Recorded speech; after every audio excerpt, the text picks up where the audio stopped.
I'm Dan Chuparkoff. I have been a product management leader for about 30 years in technology. I worked at places like Atlassian, McKinsey and Company, and Google. And a year and a half ago, I started to get a little bit more and more demand for me to speak at conferences or help people through some sort of a digital transformation or an AI transformation or some other kind of technology transformation.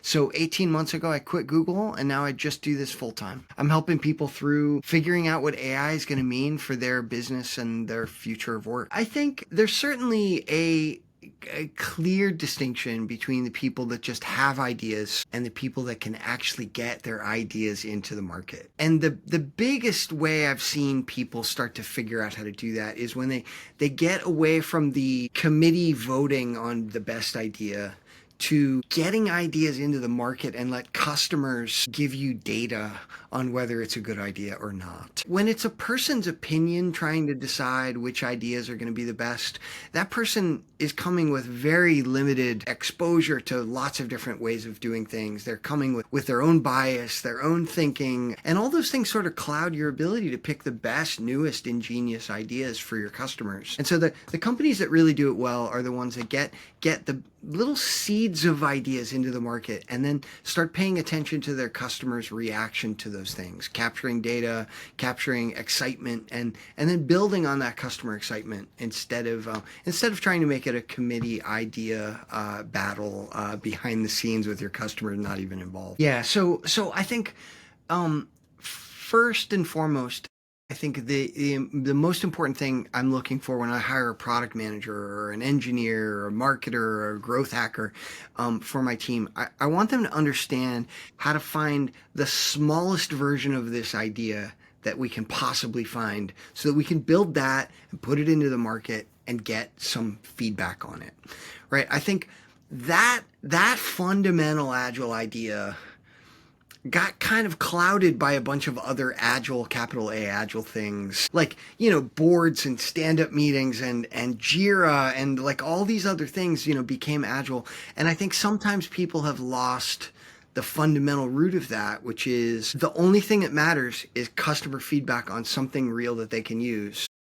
And so what I want people thinking about is I can have this big idea that's going to change the world, but before I do that, I want to ratchet that all the way back to what is the smallest version of that idea that we could possibly do first. And that's, I think, we'll talk a little bit more about hackathons, but that's one of the fundamental things that makes hackathons great is it's a process designed to find that smallest version of an idea.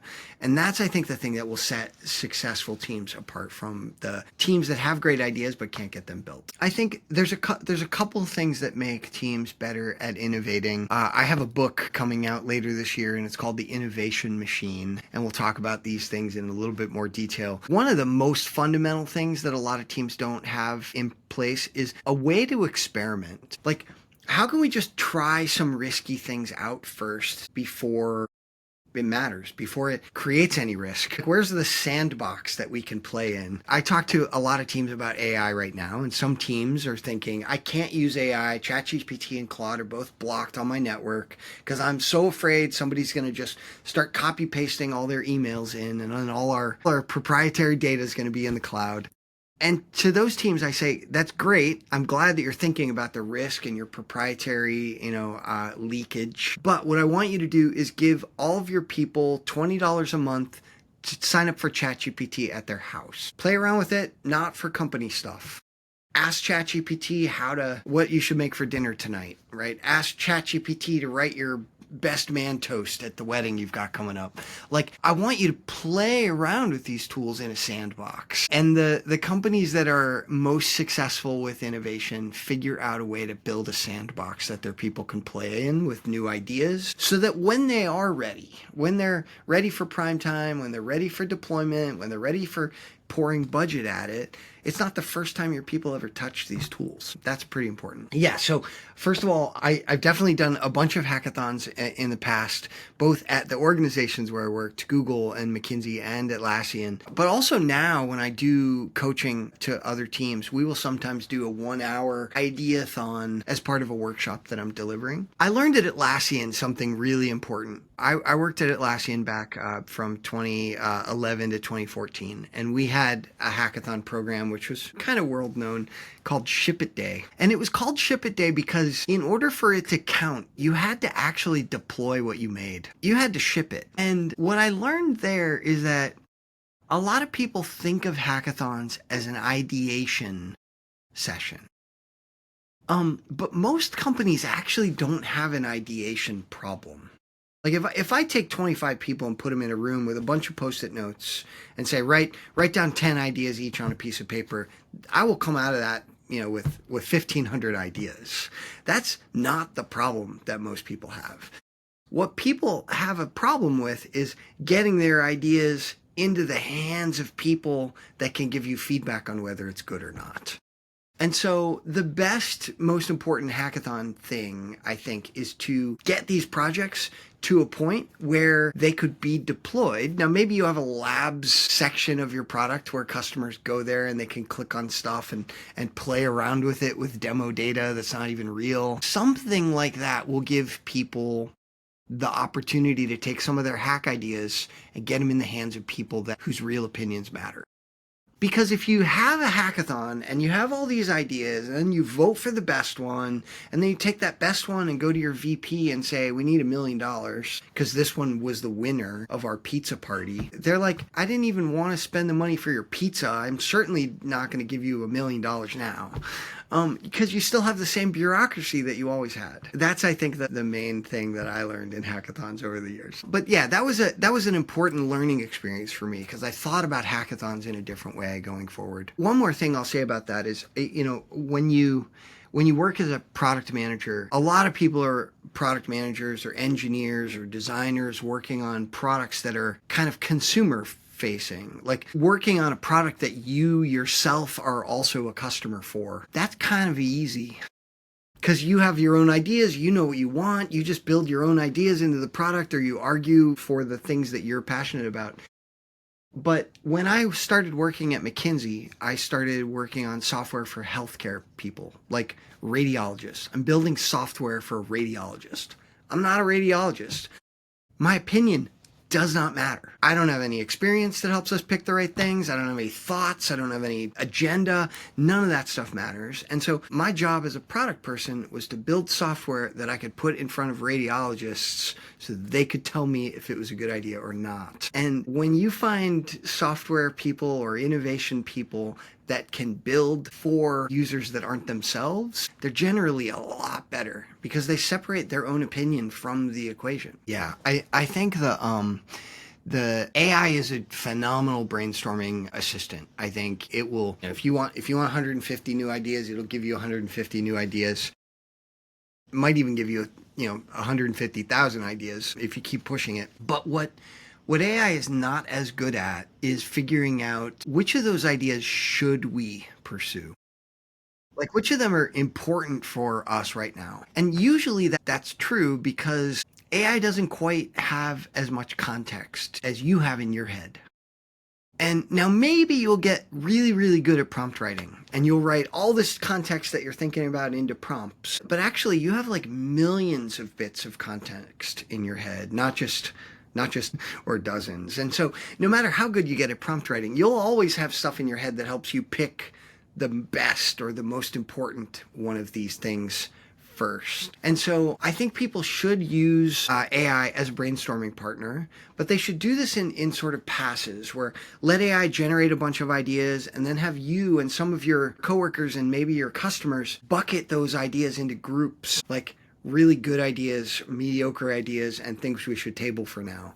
Because AI won't be as good at figuring out what it should table for now because it doesn't know what are your resources that you have, what's realistic, how burned out are your people, like what's fun for you. Like all of those things are things that you use to prioritize. And AI can't do that very well. And so use it to sort of go back and forth as a brainstorming assistant and not just like outsourcing the ideation part of the work. And then I think that partnership will be a lot more successful. Yeah, so I think the two things. One, first, I think we're in this educational phase of AI. And so what you want people doing is experimenting with the maximum amount of these tools as you can, right? So maybe do something where you have like a lunch and learn program where everybody for 1 month gets to play around with a tool of their choice.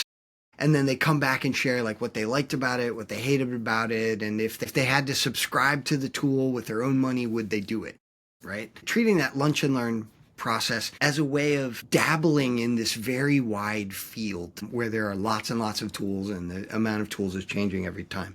You want people dabbling with as many tools as possible.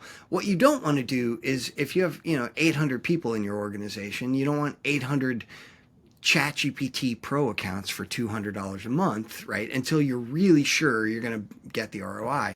So separate those two questions, first of all, right? Let people dabble, let people use some free or some low cost things as much as possible, and try to catalog the learning in some way, either, lunch and learns or show and tells or just, blog posts that people write after a week of using something new. Secondly, fundamentally, all the tools will just be AI tools, right? Google's building it into their stuff. Microsoft's building it into their stuff. Riverside is going to build it into their thing, and LinkedIn is going to build it into the... So you won't have to make AI tool choices. You'll just make the tool choices that you've already been making, right? You'll probably just continue to use the products that you're already using, and they'll just become AI powered. And sure, there will be some exceptions, and you'll identify something that completely changes the way we manage our inboxes, or something new, right? That's not being done right now by Gmail or Outlook. Maybe you will switch to a brand new tool, but you probably won't do that for very many things. You'll just keep using the same tools you've been using for 10 years. So first of all, I think that AI will be really, really great at getting all of the information you need at your fingertips so that you can make an informed decision quickly. I think that AI is very, very well tuned for that to be the relationship. It gives you the information, you make the decision based on that information. That's perfect. Now, there are some decisions that seem so obvious that you might just want to let AI make the decision for you, right? If you're, I don't know, looking at a web funnel and you're trying to optimize your web funnel, customers come in when they click these 5 things, they might get this pop-up from Intercom or in your email blast or whatever happens. Some things will be so process focused that making the decisions about them is really not a decision. It's just following the steps in a funnel that you know. That I think will be fine. So outsourcing some of those decisions, as long as it's repetitive and predictable, that's great. But a lot of the decisions that you make are nuanced. You might make them differently depending on the customer that's involved or the people on the team that are involved. And outsourcing those decisions, I think, will get some people into trouble. So what I like doing when I ask ChatGPT a prompt, I usually say, tell me the decisions that you had to make in order to answer this question, because I want to make sure you made the decisions that I would have made on my behalf. I just want decision transparency. And that's even more important if you use something like Operator, right? Operator, for those that don't know, is a new agent from the OpenAI people inside of ChatGPT Pro. Operator is a tool that you can give tasks to. It'll just go do things on the web on your behalf. With Operator, I say, don't make any decisions without asking me first. And then it says like, oh, I was going to go to Bing to search for the information that you asked me to search for, but that's a choice. I could have used Google instead. Is that the right choice? And then I say, well, search in both places and tell me what makes them better. Right? And so I'm sort of auditing the decisions that my AI makes for me. And that's, I think, a really important step. AI will make a lot of decisions if you let it, and maybe there's some error in decision making, right?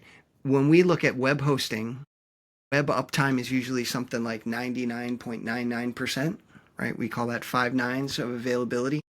Maybe AI's decision making is 5 nines of reliable, right? But there's always that 0.001% every single day that's like not being done right. And so your job as an AI overlord is to watch what it's doing and intervene when it's not doing the right thing. When it falls off the rails, you jump in and take over the work from there. I think that's an important part of the AI partnership. I think I very deliberately never say co-pilot with respect to AI, because I think you are always the boss. You're not peers, right? It's your responsibility still to make sure that everything it does for you is up to the level of quality that you expect. That's pointed in the direction of your ethics. All those things are still your responsibility. I think certainly AI has the ability to pull perspectives into ideation that we had trouble articulate or doing logistically without AI's help. In the past, me and you and 9 of our friends might have gotten people together, and we have a hackathon with an accountant in the conversation with us, thinking about stuff in a weird new direction. That's still a great idea, having cross-functional ideation teams when you can, including your customers in those ideation sessions as well. But when you can't, bringing AI in to give you some other perspectives is a really great way to start pulling your ideas in a different thing. If you do a prompt and say, I'm working on a travel booking website to help people plan their vacations, and we're trying to figure out where we're going to go with our product next year. If you were somebody that worked at a retail clothing company, what would you add to my travel booking site with your retail clothing sales perspective? That's sort of forcing AI to pull in weird new perspectives can be a really, really great innovation, ideation, creativity starter. Yeah, so I think certainly with AI, everyone can instantly be average, right? That's what, by definition, AI is giving you the most common version of the truth for this bit of information. And so everybody instantly can be at that same floor. And so what really becomes a differentiator is if you also are becoming more unique, more exceptional, more consumer empathetic, bringing these very important human distinctiveness things into everything you do, you will stand apart from that sea of people that's just using the common raised floor version of productivity, whatever that means for whatever industry we're talking. I think, a lot of people start thinking about AI. AI is going to get more and more capable with each version that comes out. It's going to start emulating, human reasoning. We're going to have all these agents that are doing all these tasks. And a lot of people are thinking about, what am I going to do for work? Is AI just going to do all of our work for us? And I think I don't believe that there's a negative version of that future at all. I think AI will get capable. Maybe it can do lots of tasks for you, but that doesn't mean somebody somewhere has the budget to run, 1 million hours of compute every hour to execute this task for you, right? AI might be capable of doing a task, but that doesn't mean it's capable of doing it at the cost that it's currently done by. Right. And so that will be a barrier. I could imagine a world where there are robots that are nurses, right, doing all kinds of nurses thing, but that's hundreds of trillions of dollars worth of robot production. We don't have that much money to buy nurse robots for every hospital. And so it doesn't actually matter if AI or other technology things are capable of doing our job. That doesn't mean we're going to get displaced. The second thing about that makes me feel a lot better is that decision-making thing that we talked about a little bit earlier in this conversation. You will always have a bunch of context in your head that helps you make the right decisions, helps you solve new and weird and unique problems that aren't in the training data. Those are the things that help you do work successfully, and AI won't be able to do those weird, new, unique things. And so, you might be able to spend more time doing that thing because all the basic automation stuff is happening automatically. But as long as you're doing more work, creating more value for your customers with your extra free time,